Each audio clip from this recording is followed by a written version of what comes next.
প্রশাসন আর তারা মানছে কিনা এটা জিজ্ঞেস করি, কিছুই হয় নাই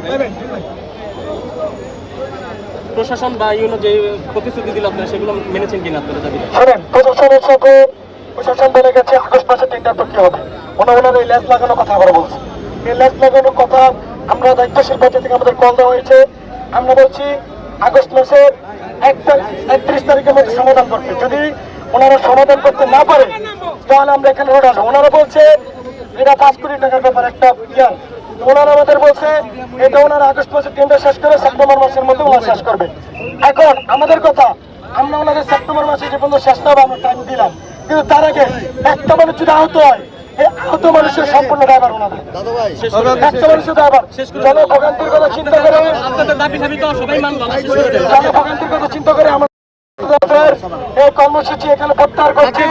আবারও সামনে কর্মসূচি প্রশাসনের সাংবাদিক বন্ধুরা সাক্ষী রয়েছেন, সকলে সাক্ষী রয়েছেন। আমরা গত 2 বছর কিভাবে এখানে আমরা দায়িত্বশীল দায়িত্বশীল মানুষদের সাথে যোগাযোগ করেছি, ওনারা সমাধান করেনি। আমরা আজকে এখানে একটা কথা বলে গেলাম, এটা আমাদের প্রথম সর্বশেষ কথা। এরপর এখানে ডিসি, এমপি, মন্ত্রী এমনকি সরকারের কথা চলবে না। আজকের পর আজকে 26শে জুলাই 2026, আজকের পর থেকে যদি ফুটওভার ব্রিজের আগে